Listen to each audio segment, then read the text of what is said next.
नहीं सुनता ही नहीं मांगने वाला तेरा। मेरे हुजूर ने उसकी तरफ देखा, फरमाया आप रोए ना। बच्चे को लेके आए, बच्चा आ गया। हुजूर ने फरमाया तुम अभी तक तो नहीं बोले थे, बताओ मैं कौन हूँ। तो जो अपने बाप को देख के ना बोला, वो रसूल पाक को देख के बोला आप अल्लाह के रसूल है। रसूल पीछे वाले कोई ज्यादा आप लोगों के पास नेकियां हैं, जरा आप भी जरा जिनके पास कम नेकियां हो वो जलसे में बैठे, बाकी जिसके पास शैतान के बराबर नेकी हो बिल्कुल चला जाएगा, क्योंकि ये नेकी कमाने की जगह है ना। इबलीस को ऐसा लगता था मुझे अब कोई जरूरत नहीं है, मेरे पास बहुत नेकियां हैं। आप में से कोई ऐसा आदमी हो तो वो भी इबलीस के आसपास का है, कोई कम नहीं है, मगर आप में हम में कोई नहीं। हुजूर ने फरमाया मोमिन तो नेकियों का लालची होता है, हरीस, जहां से मिलती है वहीं से ले लेता है, यहां तक के रास्ते का कंकर और पत्थर उठाकर भी नेकी ले लेता है। जरा जोर से बोलो सुभान अल्लाह। बड़े अच्छे लोग, बहुत अच्छे लोग, अल्लाह। भाई आप जरा इसलिए पर्दे में हैं, थोड़ा सा कुर्सी इधर कर ले, मैं आपके चेहरे के लिए देखूंगा। हाँ, अब आप अपने जरा भाई बात न करो, माइक वाले ऑपरेटर, ऑपरेट का मतलब ये खामोश पढ़ता हूँ। दो तीन शेर पढ़ दूँ, मिले इजाजत है।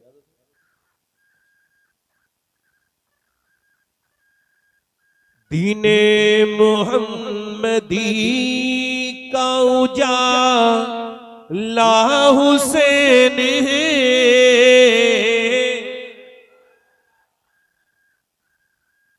दीने मुहम्मदी का उजाला हुसैन है, और मेरे रसूल पाक का प्यारा हुसैन है। और जिसने कुचल के रख दिया तख्ते यजीद को, जिसने कुचल के रख दिया तख्ते यजीद को, अरे शेर खुदा के घर का वो बेटा हुसैन है। मेरे साथ पढ़े, शेर खुदा के घर का वो बेटा हुसैन। इतना तो कह सकते हो ना, अल्लाह आपकी ज़बान को कभी कोई बीमारी ना हो, इतना तो कह सकते हो ना हुसैन है। पढ़ो, मेरे रसूल पाक का प्यारा हुसैन, और इस दौर के यजीद से सुन्नी को डर नहीं, इस दौर के यजीद से सुन्नी को डर नहीं, क्योंकि हमारे सीनों में जिंदा हुसैन है।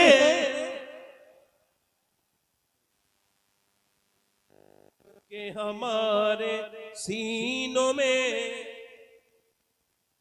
अल्लाह ताला आपको सलामत रखे। मैं बड़ी दुआएं दे रहा हूँ, आप बोलना सीख जाएं। याद रखें, जिंदगी जिंदा दिली का नाम है, और जो खामोश है वो क्या खाक जिया करते हैं। जोर से बोलो। अभी एक शेर और पढ़ता हूँ। आज तक किसी यजीदी ने खुल के नहीं कहा मैं यजीदी हूँ। कहता यजीद ऐसा था तो वैसा था, तो इधर से राइट टर्न मारेगा तो यू टर्न मार लेगा, फिर क्या नहीं, इधर से लेफ्ट टर्न मार के। यजीद ऐसा था, खुल के नहीं कहता। यजीदी खुल के नहीं कहता और हुसैनी छुप के नहीं कहता। उसके भी उस यजीद को अपना न कह सके, उसके भी उस यजीद को अपना न कह सके, और दुनिया ये कह रही है हमारा हुसैन है, दुनिया ये कह रही है हमारा। और आखिरी शेर पढ़ता हूँ। एक राबजी कभी भी किसी सुन्नी का शेर पढ़ नहीं सकता, शायर नहीं। सुन्नियों को चाहिए कि वो भी राबजियों के शेर न पढ़े। ये आखिरी शेर, पिटना ही है वो सीना जिसमें नहीं हुसैन, पिटना ही है वो सीना जिसमें नहीं हुसैन, हम आशिकों के सीनों में आका हुसैन है। और ये मक्ते का शेर सुन ले, फिर मैं अपनी तकरीर, आपने थोड़ा सा, आपकी तबीयत भी बहाल हो गई और थोड़े से आप मुझसे भी हो गए, वरना मैं कलाम नहीं करूंगा। आखिरी मक्ते का शेर, खौफे यजीदियत हो शबाहत को किस लिए, खौफे यजीदियत हो शबाहत को किस लिए, दादा है इसके गौस तो नाना हुसैन है। इधर इको कम कर देना भाई, इको कम करो भाई, बस मैं तकरीर शुरू करता हूँ। तकरीर यहाँ से शुरू है, मेरी आज की तकरीर नहीं, मशवरा है। मशवरा डॉक्टर इकबाल का ये शेर है, वो कहता है वो एक सजदा जिसको तू गिरा समझता है। इको कम करो भाई, इको बेटे कम करो, इसका बेस भी कम करो थोड़ा, इसका ट्रेबल बढ़ाओ हल्का सा। इकबाल कहता है वो एक सजदा जिसको तू भारी गिरा, मुसीबत आती है नमाज पढ़ने में, जिसको तू गिरा समझता है, हजार सजदों से देता है आदमी को। हुजूर फरमाते हैं बंदा, अर्ज की या रसूलल्लाह, बंदा अपने रब के करीब सबसे ज्यादा कब होता है? फरमाया जब वो सजदे में होता है। ठीक है, तवज्जो है कि नहीं मेरी तरफ? जहन डाइवर्ट होता है मेरी दिखती। हुजूर ने फरमाया सबसे ज्यादा करीब कब होता है बंदा? जब उसने अपनी नाक लगाई और सरेंडर कर दिया अपने आप रब के सामने, इसको भूला। इसको भूलना इतनी बड़ी खराबी का काम है कि 313 मुसलमान थे, दुनिया को हैरत में डाल दिया था इन्हीं सजदों की वजह से। आज 57 मुल्क जलील और ख्वार है। जो मेरी बहनें बेटियां अब जिनकी आवाज़ें आ रही हैं, उनकी आवाज़ों का भी पर्दा है। गुजारिश करता हूँ हल्के बोले, वैसे सुने, बेहतर तो यह है कि सुने, और अगर ना सुने तो अपने घर जाके आराम करें, बैठे आराम से। अब सुनिए आप, मतलब ये एक सजदा, आप इधर भी गए, उसको भी पास रोए, जहां भी आप अपनी परेशानी बताएंगे, हर आदमी के ऊपर दिक्कत आती है, परेशानी आती है, तकलीफ आती है, मगर तकलीफ क्यों आती है? मौला अली ने फरमाया तकलीफ उसको अल्लाह देता है जिससे प्यार करता है। क्या करता है बोलो? क्योंकि जब तकलीफ में बंदा सजदा करता है और अल्लाह के सामने उसके 2-3 आंसू गिरते हैं, तो तकलीफ तो चली जाती है, मगर इसको अल्लाह के करीब करके सरफराज करके जाती है। अब फिर मेरे साथ ये शेर कहो, वो एक सजदा जिसको तू गिरा हजार। मौला अली फरमाते हैं जो रब के सामने झुकता है, मौला अली का फरमान, वो सबके सामने नहीं झुकता, और जो सबके सामने झुकता है, मेरे भाई, मेरे दोस्त, ये जो मैं अपनी जिंदगी का बहुत बड़ा राज इस्लाम जो मैंने समझा है, वो 2 लफ्जों में बयान करके जा रहा हूं। मेरे शेख सैयदना गौसुल आज़म इरशाद फरमाते, सबको हाल बताओगे तो बेहाल हो जाओगे, हाल उसे बताओ जो हाल बदल सकता है, और वो अल्लाह है, वो रब है, वो करीम है, वो बख्शने वाला मेहरबान है, वो सत्तार है, वो राजों को, वो ऐबों को छुपाता है, खोलता नहीं। अल्लाह की रहमतों ने आवाज दी, ओ बंदे, तू जहां जाके एक मर्तबा रोएगा, वो तुझे कभी नजर नहीं उठाने देगा। अगर तू वही है ना, मेरे सामने आके एक दिन रोया था और मैंने तेरी परेशानी दूर की थी, अल्लाह फरमाता है उसके सामने जाके रोएगा, वो तेरी नजर उठने नहीं देगा। मेरे सामने आके रो, वो उठने नहीं देगा, मैं झुकने नहीं दूंगा। अल्लाह से मोहब्बत करो, उसको अपनी बातें कहो। हुजूर फरमाते हैं तुम इतने बेतकल्लुफ रहो अपने रब से कि अपने घर में नमक खत्म हो जाए तब भी 2 रकत नमाज पढ़ के कहो, मालिक मुझे नमक खत्म हो गया है, मुझे नमक दे दे, वो वही है। पूरी दुनिया में किसी से भी मांगो, ज्यादा मांगोगे नाराज हो जाता है। अल्लाह वो है जिससे कोई नहीं मांगे तब वो नाराज होता है। वो कहता है तू क्यों बादशाहों के सामने जाके रोया। मैंने एक वाकया पढ़ा, उसके बाद मेरी अल्हम्दुलिल्लाह ज़िंदगी में बड़ी तब्दीली आई। अल्लाह करे तो इस वाक़े का नूर आपके सीनों में भी दाखिल हो जाए। अल्लाह अगर चाहे तो ऐसा हो सकता है। वही मौसर हकीकी है। अल्लाह के रसूल के ग़ुलामों, मौलाना रूम कहते हैं एक बंदा अपने, एक बादशाह था, वो सफ़र पर जा रहा था। वो हिरन के पीछे दौड़ते दौड़ते, चुके ये जो शिकारी होते हैं, पहले शिकारी होते थे, अब तो खैर ये शौक चला गया। तो शिकारी लोग जब शिकार करते थे तो भूल जाते थे हम किसने पीछे जा रहे हैं और कौन सी जगह पहुंच गए। वो शिकार के चक्कर में बिल्कुल पे बिल्कुल जो है ना, उनका दिमाग ही काम नहीं करता, सिर्फ शिकार नजर आता था। अब ये बादशाह भी बेचारा अपने अपने साथियों से बिछड़ गया। इसका घोड़ा जिन्हें रुख किया और यहां तक कि रात भर चलते चलते सुबह जहां निकला इसका घोड़ा, वो सहरा था, यानी रेत का एक जंगल। अब ये उस जंगल में खड़ा हुआ है और ये चारों तरफ देख रहा है। अचानक इसका घोड़ा गिरा, मालूम हुआ उसको एक जंगली बिच्छू ने काटा और वो मर गया। अब इसका जो घोड़ा है वो मर गया। खुर्दो नौश का सामान दोपहर तक सारा खत्म हो गया। उसे धूप में बहुत ज्यादा प्यास लगी, यहां तक कि एक दिन गुजरा, दूसरे दिन प्यास ने इसको मारना शुरू कर दिया। ये सहरा में बिल्कुल ऐसा मुसाफिर सहरा का कि इसे कोई नजर नहीं आता है। दूर से जब दौड़ता है पानी के चक्कर में तो रेत उसको जो है वो धोखा दे रही है, इसको शराब आने लगे, यानी इसको धोखा देने लगा। इसको जाके जब रेत को छूता है तो सामने क्या होता है, वो रेत नहीं रेत होती है, बल्कि उसको लगता है कि जैसे ये सामने पानी है, मगर पानी नहीं, रेत उसको धोखा देती है। ये इसी धोखे में पड़ते पड़ते बिल्कुल जो है वो निढाल हो गया। आखिर जब रात होने लगी तो इसने अपने रब के सामने हाथ फैलाए, मालिक मुझको जिंदगी बख्श दे, मैं तेरे दीन का कुछ काम करना चाहता हूँ, मुझे इस सहरा की मौत से बचा जहाँ जानवर मेरी हड्डियाँ तोड़ दें, खा लें। मेरे रब मुझको अपने करम से थोड़ी जिंदगी दे दे। इसने जब रो रो के दुआएं मांगी, फजल अल्लाह का हुआ, इसकी आंख हल्की सी लगी। कहता जब मेरी आंख खुली तो देखा सामने एक झोपड़ी है। उस झोपड़ी में दाखिल होकर इसकी जबान बाहर को थी, पानी पानी पानी कहता था, सामने पानी रखा था। उसने देहाती ने कहा पी ले। इसने उस देहाती का 3-4 गिलास पानी पिया और उसके बाद मुतमईन होकर बोला मैं इस मुल्क का बादशाह हूं। ठीक है, उसने अंगूठी दे दी कि ये मेरी अंगूठी है, इसको रख लो, तुमने मेरी जान बचाई है, कभी तुम को कोई दिक्कत परेशानी आए, प्रॉब्लम, तो मेरे पास आ जाना, मैं तुम्हारी मदद करूंगा और ये अंगूठी तुम्हें मेरे दरबार में आने से रोकेगी नहीं, तुम्हें वीआईपी ट्रीटमेंट के साथ आओगे।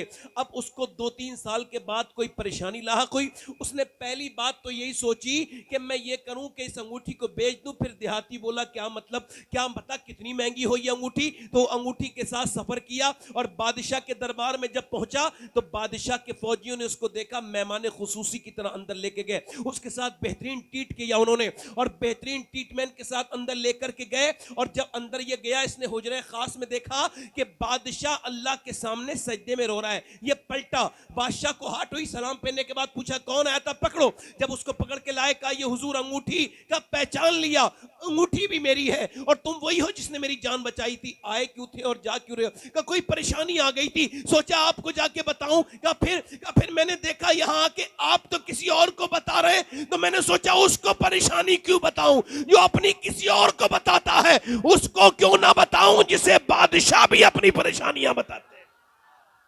जिंदाबाद जिंदाबाद। वो एक सजदा जिसको तू गिरा समझता। कभी मेरी बहन पे कोई तकलीफ आए तो इधर उधर तो भागती हैं, हम यहाँ के पास चले जाऊं, इसके चले जाऊं, ये दरगाह पे चले जाऊं, ठीक है आपकी मर्जी, मगर मेरे भाई, मेरे दोस्त, मैं तुझसे कह रहा हूँ, क्या तेरे नबी की सुन्नत यही है? पूछता हूँ। सबसे ज्यादा तकलीफें जो अपनी जिंदगी में सरकारे दो आलम से ज्यादा तकलीफें किसी ने बर्दाश्त नहीं की। हुजूर से ज्यादा तकलीफ कभी किसी ने, हुजूर फरमाते हैं सारे नबियों की तकलीफें एक पलड़े में रखी जाए और मेरी तकलीफ एक पलड़े में। फरमाते हैं मेरी तकलीफ का पलड़ा भारी हो जाए, जितने गम के पहाड़ मेरे ऊपर टूटे, मगर हुजूर ने कभी किसी का कांधा तलाश नहीं किया रोने के लिए। हुजूर ने कहाँ रोए? सजदे में। तो जोर से तो बोलो यार। यानी हुजूर ने हमें ताकतवर होने की मिजाज बनाया, एक कमजोर नहीं। सामान तिजारत, मेरा सामान, मेरा ईमान, नहीं है। हर दर पे झुके सर ये मेरी शान। इधर देखो मेरे भाई, अगर हक को आप ना मानो तब भी हक हक ही रहेगा, हक को मैं ना मानूं फिर भी हक हक ही रहेगा। पूरी दुनिया अगर इस्लाम से मुंह मोड़ ले फिर भी इस्लाम हक रहेगा।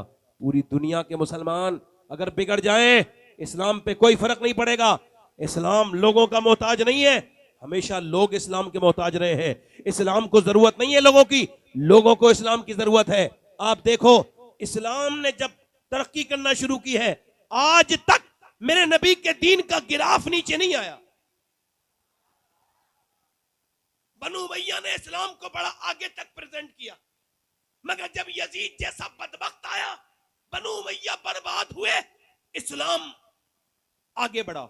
इस्लाम अब्बासियों के हाथ में आया, अब्बासियों ने इस्लाम को बहुत आगे पहुंचाया, मगर जब अब्बासी बिगड़ने लगे तो इस्लाम, अब्बासी बर्बाद हो गए, इस्लाम और आगे बढ़ा। उसके बाद सल्जूकियों के हाथ में आ गया, सलाहुद्दीन अय्यूबी के हाथ में आया। सलाहुद्दीन अय्यूबी सल्जूकियों ने रिप्रेजेंट किया, और जब सल्जूकियों के बाद जब सलाहुद्दीन और अय्यूबी की औलादें बिगड़ी, उसके बाद क्या हुआ? यही इस्लाम अल्हम्दुलिल्लाह। उसके बाद इनके पास आया, इनके उस्मानियों ने तरकी ने आधी दुनिया पे ज्यादा हुकूमत की, और जब ये बिगड़े इस्लाम फिर भी आगे बढ़ा। दुनिया की तारीख ये बताती है मुसलमानों ने कभी इस्लाम का साथ नहीं दिया, मगर इस्लाम ने मुसलमानों का हमेशा साथ दिया है। याद रखो, इस्लाम किसी इंसान का मजहब नहीं है, ये मेरे रब का सच्चा दीन है। पूरी दुनिया अगर इसे मिटाना चाहेगी ये मिट नहीं सकता, ये अल्लाह का कानून है। मेरी बात समझ आ रही है? देखो, उठने बैठने का माहौल तो कोई नहीं बना रहे। और बोलूं थोड़ी देर या खत्म कर दूं? बोलो 5 मिनट और बोलूं 10 मिनट? दिल लग रहा है आप लोगों को? नहीं लग रहा? मैं आपसे क्या कह रहा था, एक सजदा जिसको तू गिरा 1000 सजदों से देता है। कभी आपने सोचा ये क्या है सजदा? ये सजदा है अपने आप को अल्लाह के सामने आत्मसमर्पण। मैं यहाँ तक कर सकता था, ये कर सकता था, इससे आगे कोई नौजवान मेरा भाई, किसी का दिल, अब तो पहले ऐसा नहीं होता था, अब होता है। मुसलमान औरतें भी अब खुदकुशी माज़अल्लाह करने लगी, और मुसलमान लड़कों की, यहाँ तक के एक आध हाफिज की खबर भी आई, उसने खुदकुशी की। तो यकीन जानिए ये ईमान की कमज़ोरी है, वरना जिस अल्लाह पे ईमान जो रखता है वो खुदकुशी और डिप्रेशन जैसी चीज़ों को बहुत आराम से फेस कर लेता है। ऐसा नहीं डिप्रेशन नहीं होता, होता है, मगर उसकी एक वजह है, एक ही इलाज है। इसके अलावा कोई दूसरा इलाज डिप्रेशन का बना नहीं। पूरी दुनिया के ये जितने भी साइकेस्ट्रिक हैं, इन सब के दिमाग अपनी जगह काम करते हैं, मगर ये मरीजों को बचा नहीं पाते जो डिप्रेशन में चला गया। मैं आपको बता रहा हूं, कभी किसी को ऐसा लगता हो अब कोई सूरत नहीं है, मरना ही है, मेरी मुसीबत का हल है, सबने मुझे छोड़ दिया, मेरे भाई ये हराम काम है, इसको ना करो, शरीयत इसकी बहुत सख्त मजम्मत करती है। मगर मेरे भाई, अगर तू लग रहा है तुझको खुदकुशी करनी है, 2 मिनट रुक के मेरी ये बात उसको सुनाओ, उस खुदकुशी करने वाले तक पहुंचाओ।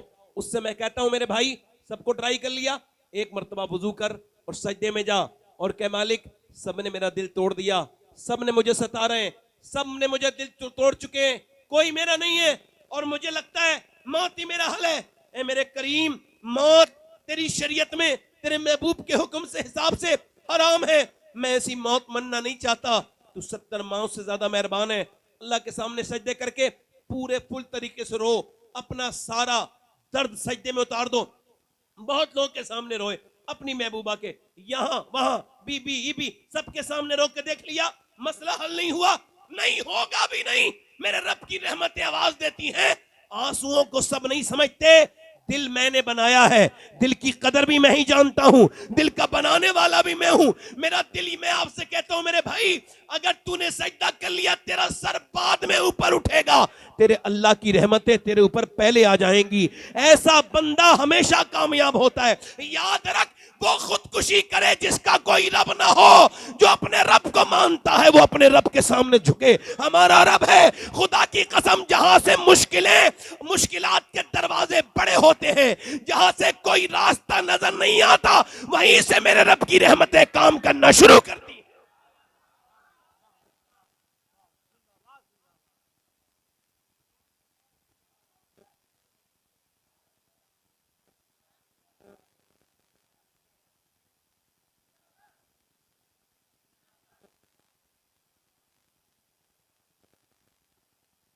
तवज्जो है मेरी तरफ? ये जो रोड पे खड़े हैं ये लोग